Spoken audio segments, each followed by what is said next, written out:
tonight we're going to take a look at some of the sources. My goal is on Shavuos to give a shir. The midnight shir will be on the topic of whether or not a Jew should sign his donor organ card for his driver's license.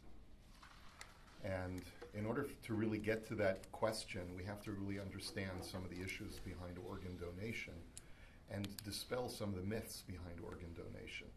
The first thing we have to appreciate is that there are a number of factors that have been cited, really sort of like urban myths about why a Jew should not donate an organ.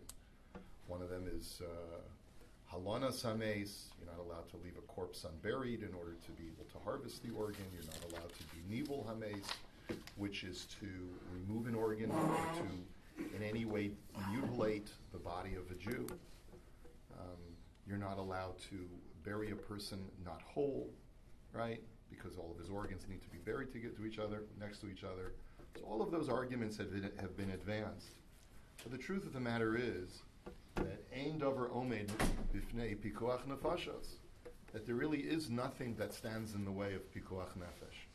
If I know I have a way of saving someone's life, then I'm not allowed to give up my life to save someone else's life, right? But if I can do something post-mortem with my body, then all of those other considerations fall by the wayside.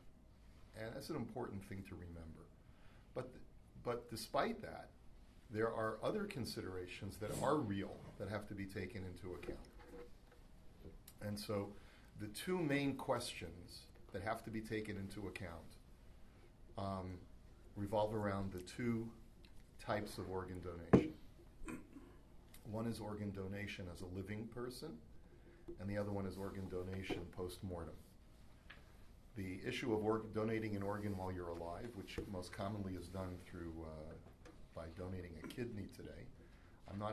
We give blood all the time, but that's certainly not an issue because you're not compromising your health to any significant level. What do we donate anything else besides we donate blood marrow, stem cells, we donate kidneys are the most popular one. There's even a Jewish organization that helps Jews who would like to do this to donate a kidney, and they'll help find a recipient as well. They'll help create matches. But the question is that if it's a mitzvah, why isn't everyone doing it? Are we talking about Jew to a Jew or Jew to non-Jew? Doesn't well, matter? Doesn't really. At this point, we're not going to make any such distinction. Just like we don't make any distinction between a blood donation from one Jew to a Jew or one Jew to a Gentile, because there's a mitzvah of pikuach nefesh, ostensibly for every human being, unless they're evil, right? Unless they're doing something truly evil. But a righteous Gentile, there's a mitzvah of pikuach nefesh. Okay, so there may be some distinction among certain poskim in halacha, but we're not going to get into that tonight. So the first, and then the second issue is when you donate an organ post-mortem, which is what the driver license donor card is all about. How do you define the moment of death? Are they going to be harvesting your organs prematurely? Actually, I don't want to say they're going to be harvesting my organs prematurely, right? In other words, before I'm actually dead, in an effort to help save someone else's life, that could constitute murder. And person is not allowed to allow themselves to be killed. So let's take a look at the first issue. And there's such a wealth of literature on this subject. That's why I said we're just going to take a look at some of the primary sources. There's a tshuva from the Ridbaz, who's medieval, I think 17th century. And the question is like this: Sha'alta mimeni odiacha da'ati al ma shira'isa kasuv. So you asked me the following question, and I'm going to tell you what I think about what you had something you had read about. Imamar hashilton li Yisrael. Some government authority tells to a Jew, Hanachli lekatzetz ever echad she'incha meit mimenu, o amit Yisrael chavercha. Okay, Jew, you have a choice. Either I cut off your hand, or I kill another Jew. Which one is it going to be? So, what are you supposed to do? Yesh omrim shechayav lahaniach lekatzeitza ever. Some would argue that you have to allow your arm to be cut off.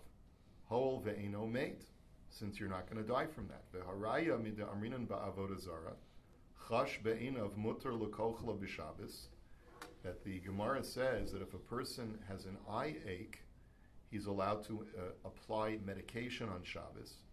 Umefarish taima mishum deshirayni de'ena beliba talia, mashma ha'ever acher lo.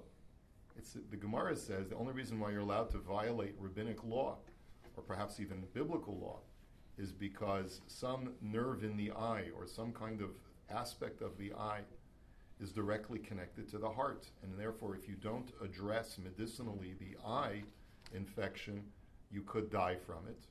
And the implication is that if any other limb, if you lose it, you're not in mortal danger from the loss of that limb. V'hashta yavo hanidon mikal v'chomer. U'ma Shabbos hachamura she'ein eiver echad doicha osa hi nidches mipnei pikuach nefesh. Eiver echad shenidcha mipnei ha-Shabbos eino din shetidacha mipnei pikuach nefesh. So the argument is like this. You want to make a kal v'chomer. Shabbos is so chomer that the danger of one limb is not going to override Shabbos. But he nidches mipnei pikuach nefesh. But you can override Shabbos if you want to save a life. So Eiver Echad Shenitcha Mipnei HaShabbos. So if one limb can be overridden, you can sacrifice a limb in order to observe Shabbos. So certainly that limb should be forgiven or should be given up in order to save a life. If in order to observe Shabbos you have to give up a limb, then surely in order to save a life you should have to give up a limb. And so that's the argument that would say that you should let your arm be cut off. And you want to know, what is my opinion?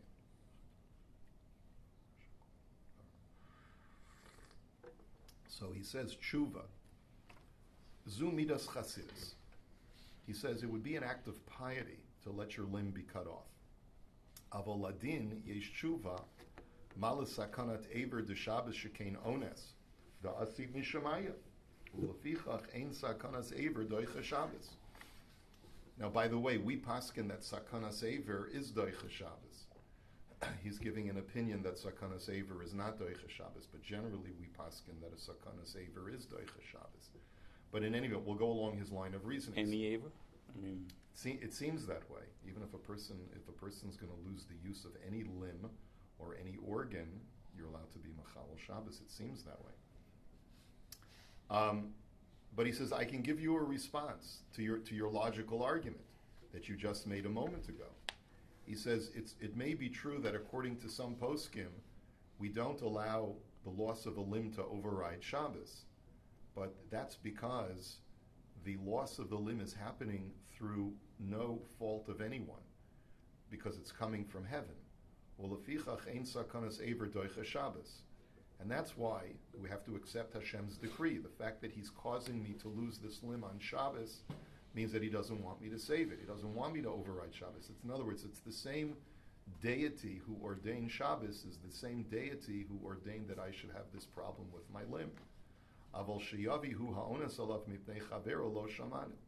But to voluntarily accept upon yourself to have your limb amputated for the sake of your friend, he says that's not comparable.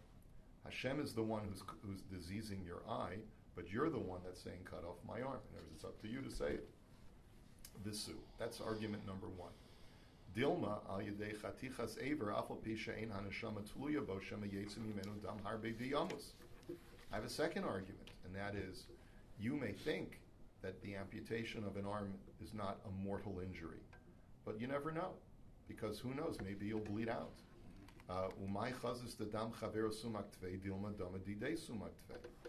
And therefore, you're putting yourself potentially at mortal risk, and who's therefore to say that his blood is any redder than yours?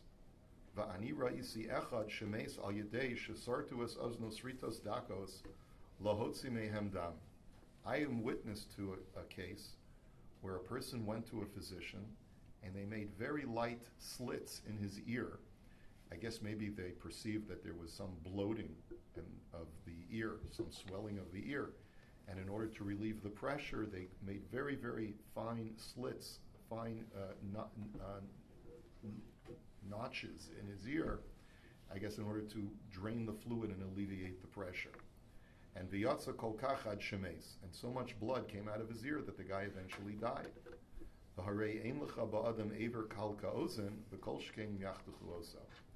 And we know that a person has one of the lightest limbs, meaning one of the limbs that is least vascular, I guess, maybe is what he means, is the ear, and yet something like that can happen, so surely if they amputate an arm. Visu demala Shabbos shekenhu ve'evarav chayovim lishmaras haShabbos. He'll make you another argument, right? I'm the person who's obligated to observe Shabbos, and every single one of my limbs is part of me that has to observe Shabbos. Ve'ilavda omar krav achai bahem v'lo sheyamus bahem havamina afilu al choli sheish bo sakana im mechalol enes haShabbos. And were it not for the fact that the Torah gives an express dispensation, I might have even made the argument that even if I die in the course of observing Shabbos, that's my obligation. Tomer bechavero she'enu mechuyev limsar atzmo al hatzalaso afal gav dechayv lahatzila b'mamono avalo b'sakana sevarav. But we don't have such a mandate that when it comes to saving someone else's life. I have a dire obligation to observe Shabbos at all costs, except when the Torah says don't give up your life. So therefore, you can justify sacrificing a limb because the obligation to observe Shabbos is paramount. But the obligation to save someone's life is not as paramount. The Gemara only obligates me to save one's life with all of my assets, but not with my health. Right? So, Visu, de'ein onshin midin kal v'chomer ve'ein lecha onesh gadol mizeh shat omer sheyachtuch echad me'avar midin kal v'chomer. And furthermore, the whole prospect of making a kal v'chomer argument in order to be obligated to let my arm be cut off is not appropriate because that's, the Gemara says, ein onshin min hadin. We don't use kal v'chomer arguments to mete out punishment or penalty to an individual. If we don't even administer malchus using a kal v'chomer argument, certainly we should not administer the cutting off of a limb just using a kal v'chomer, just using logic alone. Visu, the haTorah amra petza tachas petza kivia tachas kivia, va'afilu hachi chashushu shema al yedei hakivia yamos va'Torah amra ayin tachas ayin v'lo nefesh va'ayin tachas ayin. One of the arguments of the Gemara about how I know that an eye for an eye is not to be taken literally is because it says kiviyah tachas kiviyah, burn for burn. If I burn someone else, the Torah says I should get burned. But yet, the Gemara says we know that can't be true. You know why? Because as a result of burning me, I might die. So I'd be paying more than what I've done to somebody else. And that's how I know that I have to pay him monetary restitution and not get the not get the physical punishment. And therefore, v'hadavar barur sheyoser rachoku sheyamus min hakviya yoser me'al yedei chatichas aver va'afilu hachi chayshinan la kol shekain b'nidon didon. And he says, and it's quite clear that it's even less likely that a person would die as a result of putting a hot poker to his skin. So if the Gemara is going to say, well, the Torah can't possibly mean for you to be burned because you could possibly die from that, then surely it doesn't want you to give up a limb. Teidat the sakanas eber chamira dahayitir lechalaleas haShabbos v'chol malacho shehem medivreim afilu al yedei Yisrael. And furthermore, we know that sakanas eber, you're at least allowed to be mechalal Shabbos midrabbanan. So therefore, you see that saving a limb is a very important thing. And furthermore, the Torah's ways are pleasant. It doesn't make sense that the Torah would ever obligate you to have your limb cut off in order to observe the Torah.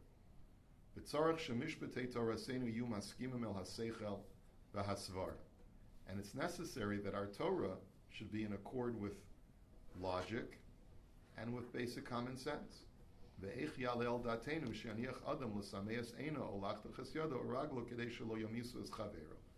How could a person ever reconcile himself logically with the prospect that he should be obligated to cut off his arm or give up an eye in order to save his fellow's life?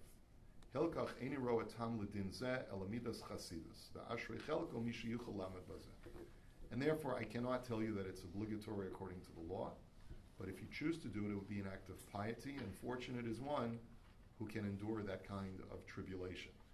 The imyei safek sakanas nefashos arei zachasid shoyte. If, however, by cutting off your arm, the doctors evaluate that you could potentially die from it, so then that's not an act of piety anymore. That's foolish piety. Because certainly, says the Ridbaz, you're not allowed to enter into endangering your life in order to say, even in order to save someone else's life. Now, let's take a look at the Shulchan Aruch. Now, this whole halacha that a person is obligated to save another person's life is codified, right? It's codified in Shulchan Aruch in Choshen Mishpat Siman Tov Chaf Vav, and the Shulchan Aruch says it's one sif chayv adam lahatzilas chavero bein begufo bein mamamono. You have to save your friend's life, whether you use your body to save that person's life, meaning that you use physical exertion, or whether you use monetary expenditure. So the Shulchan Aruch says, Haroes chavero tovea bayam. If you see your friend drowning in the ocean, o listim boin olav, or you see him being mugged, and o chaya ra'a ba'alav, or a wild animal is attacking him, v'yachol lahatzilo hu ba'atzmo, and you perceive that you're able to save him. Now, the question is, like, why are you able to save him from a tiger? I guess maybe you're a tiger whisperer or something. I'm not sure. So it's assuming you're not going to get hurt yourself? Maybe you have a gun. Maybe you have a gun. Maybe you have a sword. So, Oshi Yiskor Acher Lahatzil V'lo Hitzil, or, of course, you could do the Jewish thing, which is to hire other people to help the guy out. Be the hitman, right? and you don't do it. O Sheshama Ovdei Kochavim O Moshe Mechashim Alav Ra'a O Tomum Lo Pach V'lo Gila Ozen Chavero V'hodio. Or, let's say you hear about a plot that some people are planning against your friend to harm him, and you neglect to tell him. O Shiyada Ba'ovi Kochavim O Ba'anas Shuhu Ba'al Chavero V'yachol L'faiso V'lal Chavero L'hasir Ma Shebelibo V'lo Piyaso. Or if you know that someone plans to attack your friend, and you have the ability to appease him and to call him off, and you don't, over alosamod al damre'echa. In all of these cases, by not saving your friend's life, you violate the mitzvah of do not stand idly by your brother's blood. The Aruch HaShulchan over here really, in just a few lines, encapsulates some very, very lengthy machlokas in the poskim. In the Shulchan Aruch, though, in this Choshen Mishpat, the assumption is there's no danger to There is no discussion of risk whatsoever in the Shulchan Aruch. And there's a reason for that, which you're about to see. The Aruch HaShulchan says that Poskim Heviu B'Shem HaYerushalmi the Chayv Adam Lahachnis is Atzmo L'Safek Sakana Kidei Lahatzil Chavera. The Yerushalmi is of the opinion that you're obligated to even enter into Safek Sakana. Even if there's a potential risk of losing your life, but it's not Vadai, you have to take risks in order to try to save someone's life. So the guy's drowning, but it's in a raging rapids, and you feel that if I jump in and I save him, there's a chance, well, it could be that we'll both get washed away, but it could also be that I'll save him. The Yerushalmi says you're obligated to try. And if you die, you die, and if you save him, you save him. However, v'harishonim hishmitu zeh. But we will not find this in any of the writings of the Rishonim. And the question is why? Mipnei sheb'shah shalanu muchach she'eno chayev lihikanes lahachnis es atzma. Because from our Gemara, see, what the Aruch HaShulchan basically says is it's a machlokas between the Yerushalmi and the Bavli. And there's a Gemara in the Bavli which indicates that you're not obligated to do that.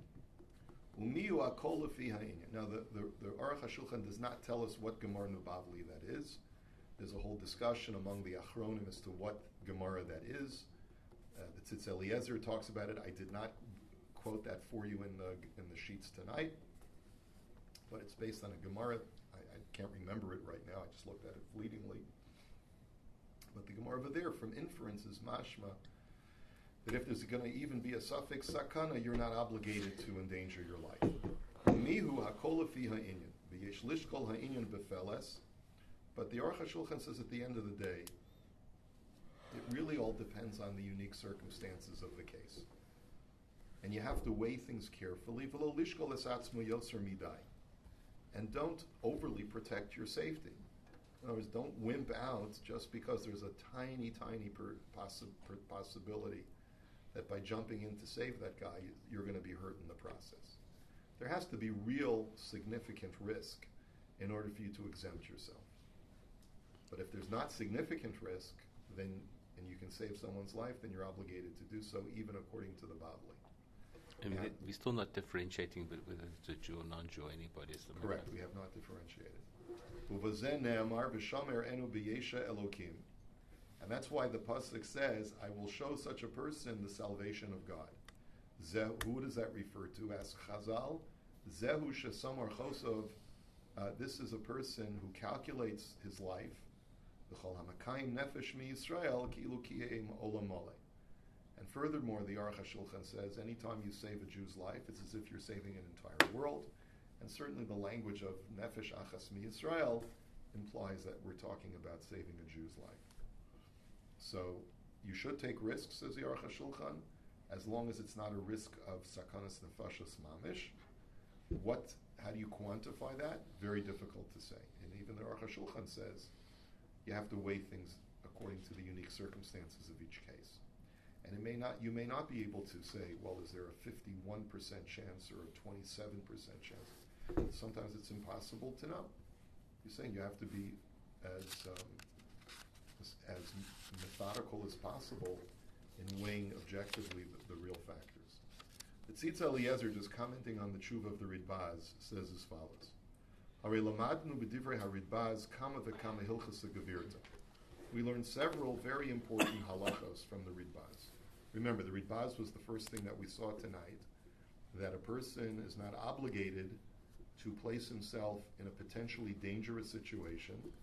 Number one, even if it will only result in the loss of a limb, you're not obligated to do that. And number two, that is especially true when there are risks that could even affect your life as well. So, first of all, he says, Shahaya Pashut Le Hadavar Kibeyasa Bekuscha She'in Kol Chiyav La'adam Lahachnis Es Atzmo B'Safek Sakana Kidei La'atil Es Chaver Anasim B'Sakana. From the Ridbaz, it's clear that a person has absolutely no obligation to enter into even a suffix sakana, even a possibility of loss of life, in order to save a friend. V'lo od del ha'osa kein hareza chasid shota, v'rak lo birim over gam al isur shel geder ma'abed es atzmo ladas biyosu machnas es atzmo l'suffix sakana. The Ridbaz even goes so far as to call that person who takes deathly risks to save someone else's life a chasid shaita, a foolish, pious person. The only thing that he doesn't engage in is, have you done an aveira in the course of doing that? Because there's an aveira to frivolously give up your life. So he doesn't say that. He doesn't go that far. But first of all, number one, there's no obligation to put yourself in a suffix sakana. That's number one we see from the Ridbaz. Number two, the Pashat Le Gamzo She'en Kol Chiyav Ala Adam Laseis Lahafsid Mimenu Eze Eiver Shu Me'evarav Kedei Lahatzil Yedei Kenes Chavero Mivadai Sakana. It's also clear to the Ridbaz that you're not obligated to give up a limb in order to save someone else's life. Even if you know for sure you could save the guy's life, you're still not obligated to give up an organ or a limb. De'ein zed darchei noah, because the Torah's ways are pleasant, and no one can tell you that you're obligated to do something which prima facie is so clearly not something na'im, is not something pleasant. And v'nimei kesadavar bekama svaros, menachas bazeh rak chada darga daharot zalasa zos.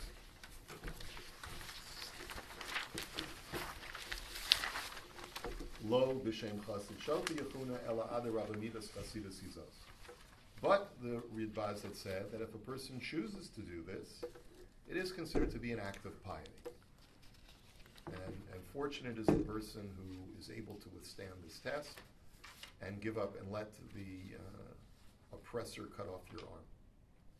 And then finally, number 3, he says, Afal pi sheke amur mi sherotza laso zos lenadev lahafsidei ze'ivra me'ivar v'avor hatzalas chavero midas chasidus zos, even though it is an act of piety to donate an organ to a friend, mikol makom hainu davka kishelo korach b'dover safek nefashos di'im lokein haresu habalei chasid shota. But you have to assess that you're not entering into sakana by letting them cut off your arm.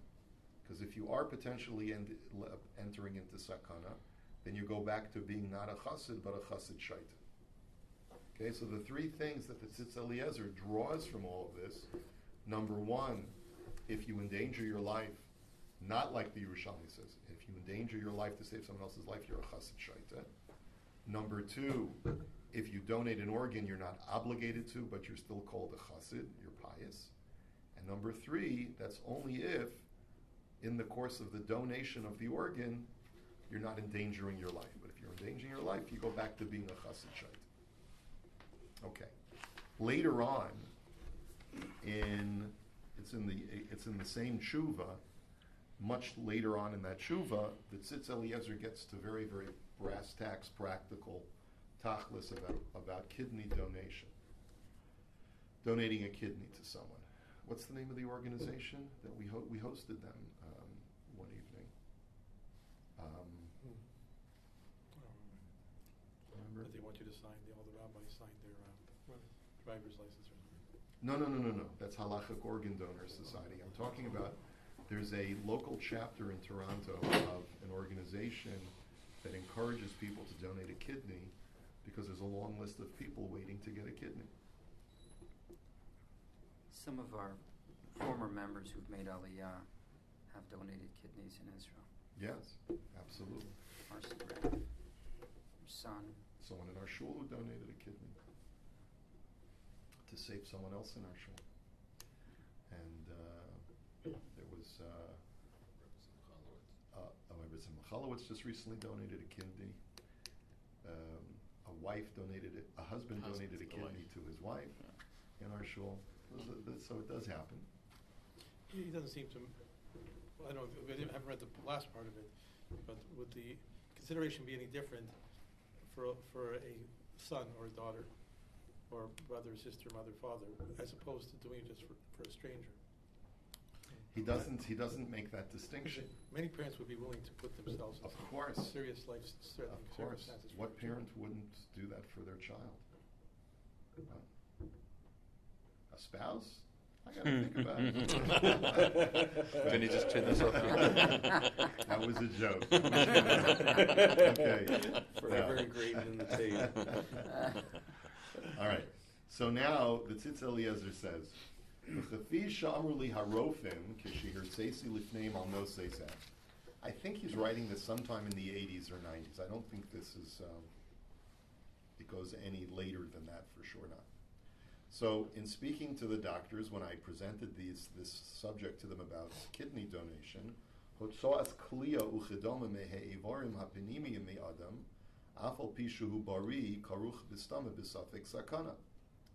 so the doctors tell me that the removal of a kidney, even though the patient is completely healthy, could involve some level of risk, of health risk to the donor. V'alkein ein lehisnadev al kach bistama, ve'ein l'rofe levatzeyazos. And therefore, you should not stamazoi, just sign up, just because you want to do a good deed, to donate a kidney. And a doctor should not recommend this to his patients. Ele imkein sogal chavura shel rofim mumchim yachlitu acharei iyun medukdak shehadavar lo karuch b'safek sarkanas nefesh laminadeh. Unless a team of doctors has carefully examined the potential donor and have given him such a clean bill of health that they're able to confidently say that there's not even a safek sakana. Even long term. What? Even long term. I suppose even long term. Today they say that you can live a full lifespan with only one kidney. Am I right? Is that true? Okay. I have an uncle that lived without a kidney for 50 years. Wow. He lived and he died in the 90s, so they took his kidney out a long time ago. Wow. Yeah, so. Okay. וכולי היי ואולי להכרעה שהכרעתי בפנים דבמקום שיש ודאי ספק פיקוח נפש יש מקום לאיסור לאדם לנדב למטרה האמורה איבר מאיבריו. He says, and this is despite the fact that I've already written previously that even when there's vadai safek pikuach nefesh, in other words, what does he mean by that? I think he means to say that it's not certain that you're going to be saving the life, but it's only a safek pikuach nefesh. There's room to prohibit donating an organ. התחשבתי שייתכן שאם הנצרך לכך הוא תלמיד חכם, and then he tells us a big chiddush. So, someone had asked, you had just asked about a relative. Here he says that there's an argument to be made that if the patient who needs the kidney is a Talmud Chacham, the afal pi shegam b'chai gavna ein chiyav al mishu limsor l'sakei nafsho avuro. He says even though there's no obligation to endanger yourself in any way, avol mitzvah ve'al kol panim rishus l'sakenas atzmo avuro yesh bazeh.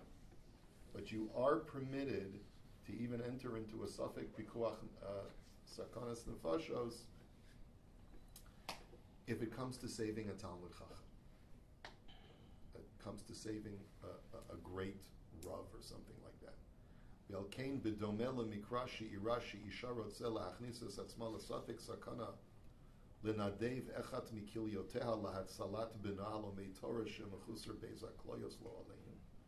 So we have a case now in front of us where a mother would like to donate a kidney for her son whose both of his kidneys have shut down.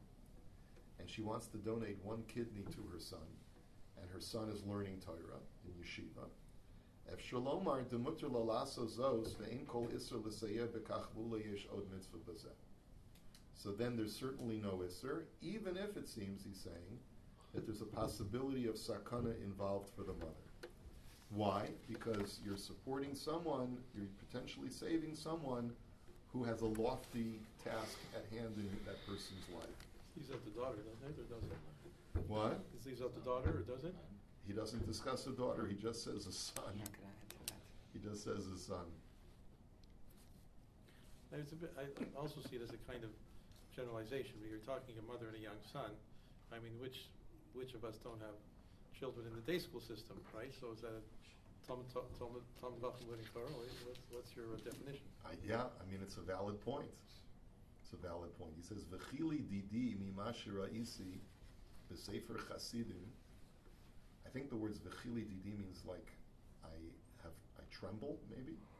From what I notice in the Sefer Chasidim, Siman Tov Reish Tzadi Ches Shekos, Seif Shnayim Shiyoshvin Uvikshu Oivim La'arog Echad Mehem. Or "v'chili didi." The strength of my argument comes from the following. Sefer Chasidim tells us the following halacha. Two people are sitting down together, and all of a sudden, Uvikshu Oivim La'arog Echad Mehem, and the enemy comes and says, we're going to kill one of you. Which one of you is going to die? So, Echad Mehem, Im Echad Talmud Chacham, Vasheni Hedjot, Mitzvah Lehedjot Lomar Harguni V'lo Chaveri. It is a mitzvah for the non-Torah scholar to say, kill me, and save the Talmud Chacham. Which is why it always pays to go to Daf Yomi. In other words, at least you can say, I'm a shtickle Talmud Chacham, right? So if you ever get caught in a situation like this, you could say, "Hey, wait a minute! I learned the daf. I'm not going anywhere." So the other Gemara that says "Umay Chaz is Adam Chavera" is opposite, opposes. That's this. right. In other words, the previous argument of the Ridvaz, which is brought in so many other sources, my sumka the high mihai, right? Why is my sumka the dama the high mihai? Right. Why is his blood better? Why is his blood redder than mine? Right. The answer is that Taka, his blood is redder Because according he's to a the Talmid Sefer Chacham. Chassidim because he's a Talmud Chacham, which is a little bit frightening. It's a little bit frightening. It's almost like the stories about, there's only one parachute left on the plane, who's going to get it, It's like with the water in the desert. There's only water for one. Same idea. Right. However, that's a situation where Yeah. But it doesn't say Talmid Chacham, not Talmid Chacham. Right. Right, there is no That's the only one. differentiation made over there. You're right. And so maybe the Sefer Hasidim would say that that's when all things are equal between the two people. I don't know. Kereb Ruvain ben Itzraboli shabike sheyaharguhu v'lo l'Rebbi Akiva ki rabim hayitzrichim l'Rebbi Akiva ayin sham. I'm not familiar with this story, but he's quoting from a Gemara that says that Reb Ruvain ben Itzraboli, maybe it's a medrash, that he said, kill me and don't kill Rabbi Akiva. Because the world needs Rabbi Akiva more than it needs me. Which is a very noble thing to say. Ayin sham v'huva zeh gam b'shir knesses hagdola yoredei asim kuf nidalet hagos os something os lamed hey v'chein b'mem gimel ayin lahayai v'tzal be'evan bochein pina echad os ayin ches.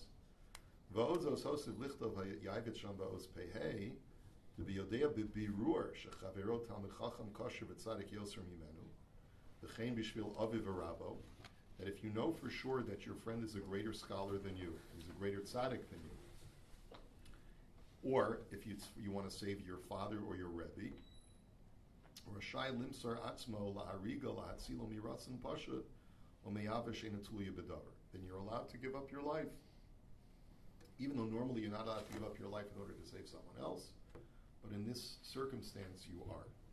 V'chemochei nata lahatir kisha'av savim v'ef shelo l'kayim od mitzvahs priya uravia. And the same thing, what he says we could be matir, is that if the father is elderly and he can no longer fulfill the mitzvah of pru or vu, v'haben adam kasher lepachos, afilu eno gadol kamohu v'lo memali mekomo. And let's say he has a son who is a kasher son. He may not be as great as his father, but he hasn't lived his life yet. The father's already an older man. He's not going to have any more kids, and the son can have more children. So what do we say? Oshu yelet katan shadain lo hitnaker b'ma'alalav ayin sham. Or let's say it's a little boy chickle who has not yet learned the rules of deceit, the ways of deceit, right? V'yesh od harbe la'ayin b'zeh lahalacha. And there's much more to look into this from a halachic standpoint. Ach al kol panim yesh makom lilmud mizeh lahatir al kagonda kishahasakana ena vadois. But this is certainly enough of a basis for us to permit a person to make an organ donation when there's no for sure sakana, when there's only a small risk.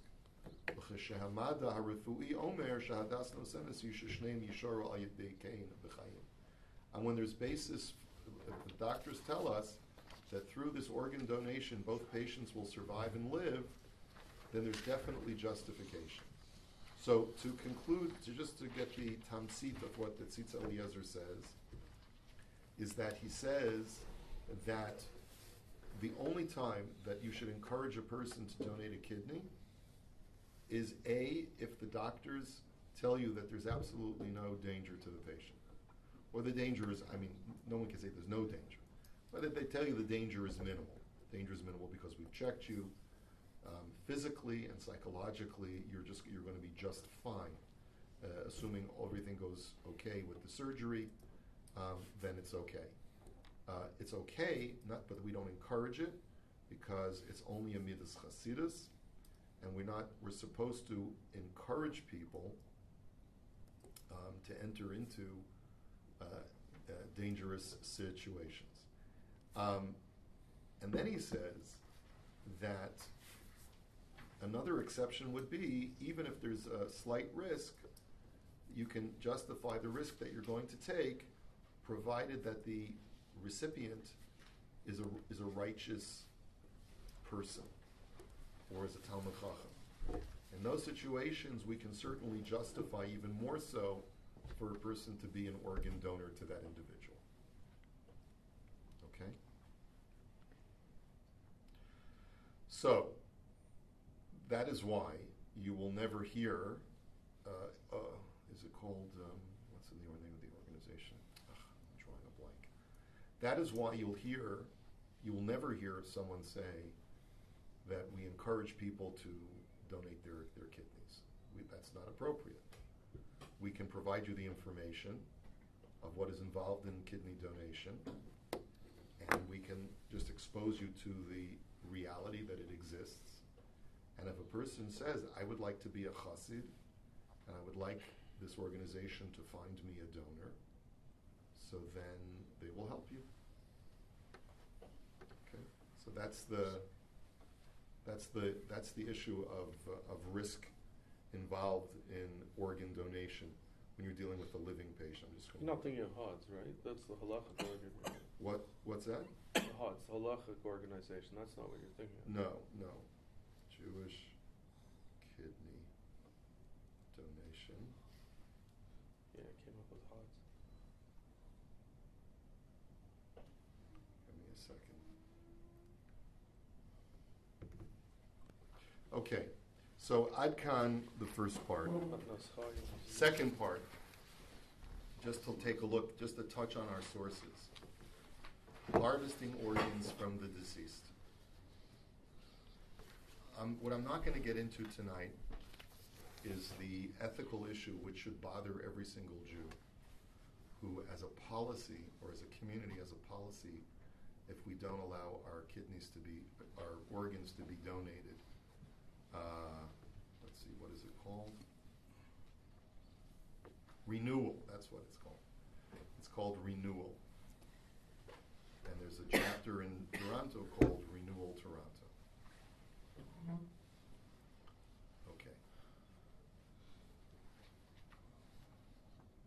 Okay, so,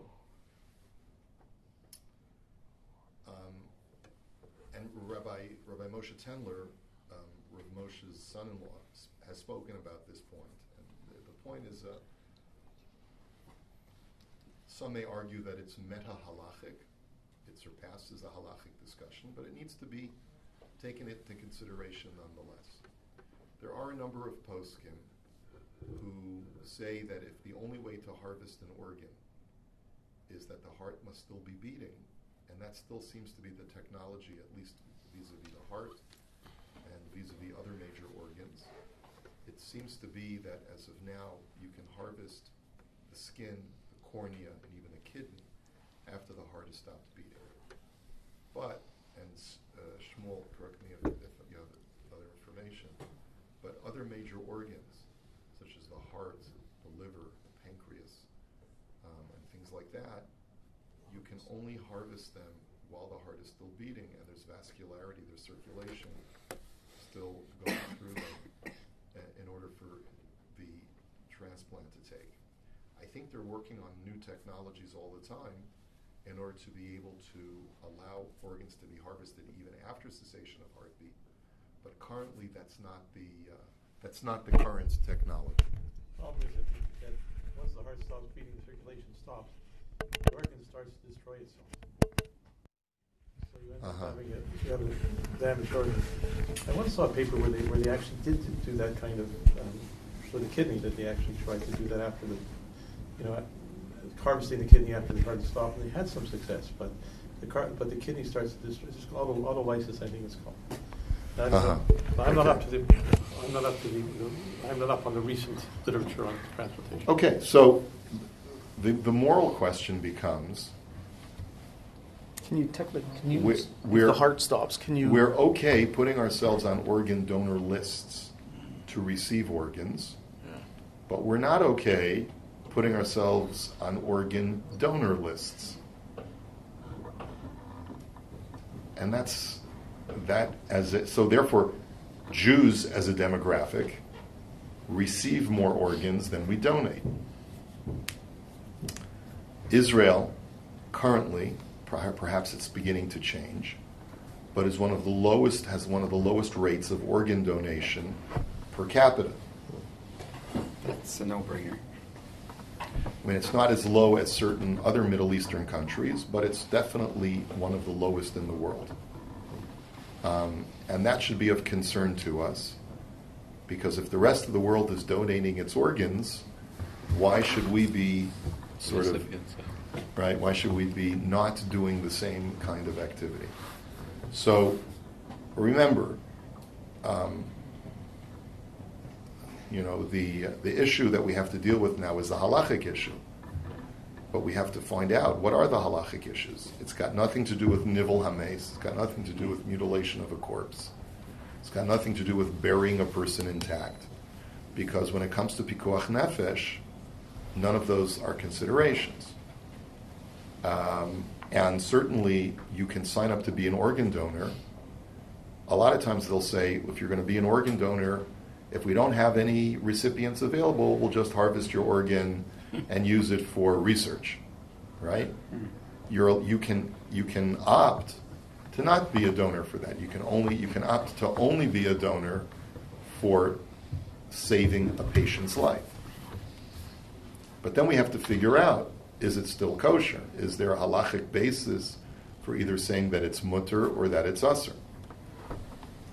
So the first thing we'll take a look, yes? Is there any kind of question, just from a practical point of view, it's probably more for a doctor to answer, that they won't, the doctors won't look after you as well if you sign a donor card, because they think, well, this guy doesn't really care about, is that, I don't even know, that would be my concern. Like, I'd rather be on a thing, like a do not resuscitate list type of thing. I don't know if that people think, but the person doesn't really care about living so much. Well, certainly, and I'm going to, over Tikkun Leil Shavuos, I'm going to be discussing this whole idea more extensively, because there are poskim who say that a person should not sign a donor organ card, and there are valid arguments for that. But you have to also remember that if, God forbid, a person is in a situation where they're in a coma, and the doctors are saying that, we have an option of continuing to take care of this patient, or to sort of call it a day and let's just harvest his organs, the family, the loved ones, will always have the option of interceding and saying, no, we want you to do this, or we want you to do that. It's part of the legalisms should be that the doctor who is taking care of the donor should be independent completely of the doctor who's taking care of the recipient. That they're not the same people. Okay. And so there's no doctor that considers it a success that his patient became an organ donor, right? So unless you have a vested interest in the other side, you're never going to be happy or feel that, I'd rather see this person be an organ donor than wake up and be healthy and be alive. Right. So that in some ways is the valve. Now, how do you keep the two of them separate is not so simple. Because it's very often the same hospital, they know each other, and so on and so forth. They could be playing golf one day and saying, hey, I got a good guy for you. Right. That's considered ethics. That's the ethical, but that's part of medical ethics. The transplantation team is separate from the treatment team. From the organ, the person who's taking care of the patient, it could be the donor. Yeah. Right. Yeah, but it's a different team. You got the treatment team and the transplantation team. No, but it's also, I was looking at the information on the donor organ website for Ontario, and it clearly states that, as a general rule, we will never harvest your organs before consulting with your family.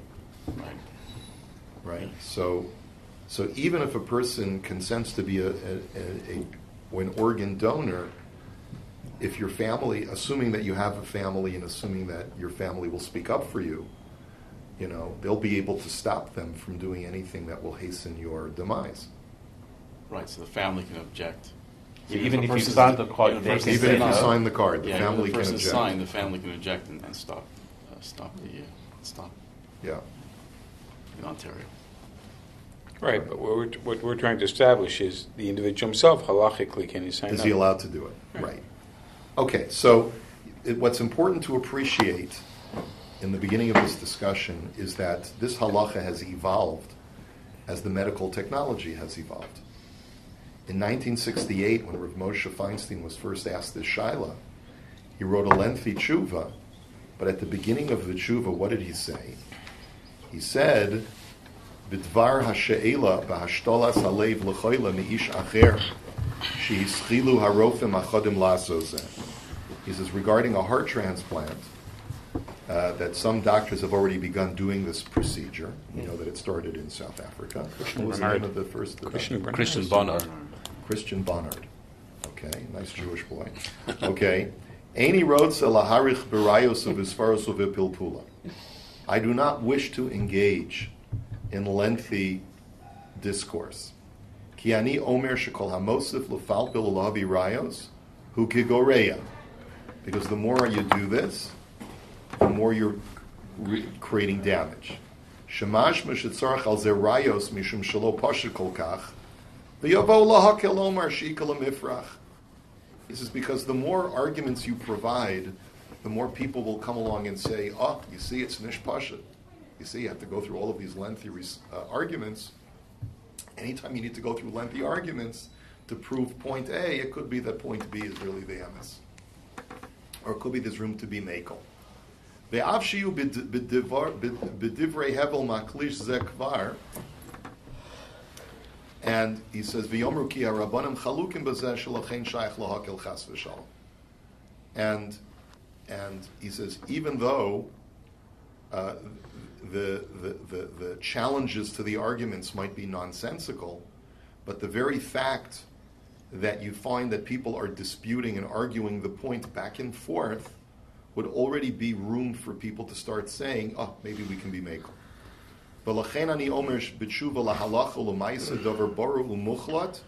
And therefore, I want to be very clear at the outset. This is very uncharacteristic of Rav Moshe. He usually gives his maskana at the end of the tshuva, but he says, I want to be very clear at the outset of this tshuva without any ambiguity.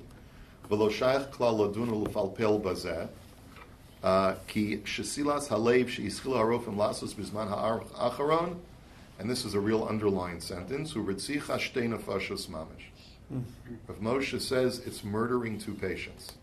You're murdering the donor by taking out his heart prematurely, and you're murdering the patient by taking out his diseased heart and replacing it with the transplanted heart.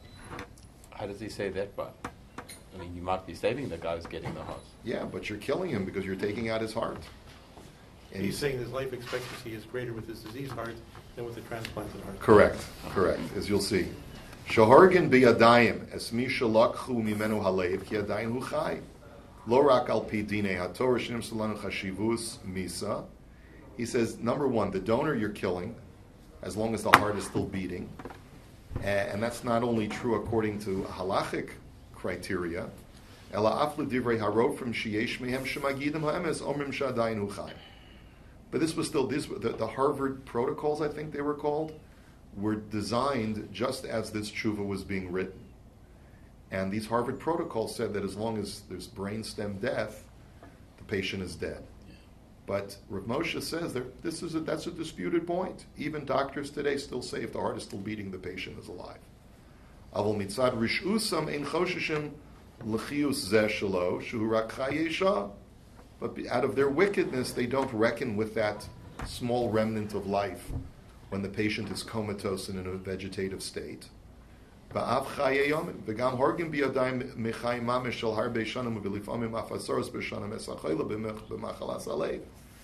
furthermore, they're also killing the patient, because sometimes curtailing his life by decades, potentially, by removing his diseased heart and replacing it with this transplanted heart. Because we know that people who even have congestive heart failure can continue living for many, many years with that condition. Now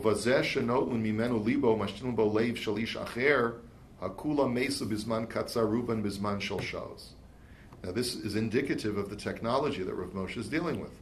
The majority of transplant patients, heart recipients, die within a few hours or days after they get their transplanted heart. So he's saying, you see, it's not worth it. At that time. That's right. It's 1968. So it's shortly after the first heart transplant. What year was the first heart? Was it 63, 64? Some in the 60s for In the sure. 60s. Uketzasa mesu b'yamim mu'atim. Some of them died just a few days later. Ve'af ha'echad shebe'Afrika she'adayin af she'avru erech shisha chadashim hu chai. He says, and even the first recipient who lived for 6 months after he got the heart, for hiskimu lefi ma sheshamati she'ev shelo lichios. He says, I've already heard that he wasn't supposed to live that long. It was like a miraculous thing that he lived, for a full 6 months. Upela al af al hamalchuyo shebechol hamedinos shemenichen lerofim harishayim lirtzoach shtei nefashos bechol pam. And he says, I am astounded at these wicked governmental agencies that give permission to wicked doctors to perform these procedures. Sharon kvar shaf echan eno chai mizeh hayilhem lanosh osam kerotzchem gemur. They should throw all of these doctors in jail for committing acts of murder. Ki af shehiskimu hachoylem harayu betos mitzad ha'asasas haroifim harishayim. Even though a patient consents to it, you see that the patient is only consenting out of the seductive arguments of the wicked doctors. The gam below ze ein haskamasam klum she'ein adam rashai laharagof afes atzmo. And he says, and even if their consent is genuine, you still can't reckon with it because a person cannot consent to have his life taken from him. Zehu atshuva asher yesh lefarsma b'loshen zelo pachos v'lo yoser miti levazeh. He says, this is the language I want. Yeah, so does he rewrite it? Yeah, how does would he it talk change? about it in the 80s? 90s? Yeah, so already in 1976, Rav Moshe tempered his language significantly and talked about brain death, the cessation of brain activity. I don't have that tshuva here for you. Maybe that's for next time. It's a very ambiguous tshuva, and Rav Moshe's Rabbi Tendler and Rabbi Tendler's children all argue that Rav Moshe changed his position. I don't remember what Rav David Feinstein said. I think he also was quoted as saying that Rav Moshe eventually changed his position based on the technology that showed that about 80% of heart transplant patients lived out full life expectancies with a transplanted heart. But it's still assuming that the person who's brain dead is actually dead. Yes. And this is the issue. The issue is going to be, Rav Moshe recanted the second issue, which is killing of the patient by taking out his diseased heart and putting in the transplanted heart. But what about the removal of the transplanted heart from the still beating body? That's not something that's so clear that Rav Moshe recanted. This is the part that's controversial because you have different accounts as to what Rav Moshe actually said. But what I do want to go through with you, not tonight, at some point is the psak of the Rabbanut HaRashit of Israel that came out in the 80s, where they disagreed with Rav Moshe's psak, and they said Rav Moshe simply wrote that tshuva too early when the technology was not advanced, and therefore the official policy, the religious policy of the State of Israel is to allow transplantation, even of major organs like the heart, provided that many safeguards are put into place. And that's why in this original tshuva from the Sefer Tchumen that you have copied in front of you, I left in all of the footnotes. So it's all the footnotes detail all of the protocols that you have to have in place in order to permit, and a lot of them are very, very technical, like what is BAER? What is that? Is that E-A-E-R.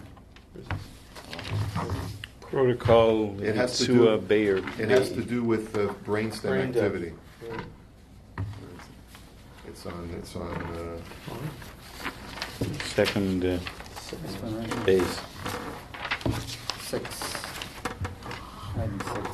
And then, It's actually, item 5 even has it. yeah, item 5. Item 6. Brain activity or something? Brainstem auditory evoked response. That's what BAER stands for? Brainstem activity evoked response. So that's a stimulation, see if there's any. If they stimulate the brainstem, see if there's any response.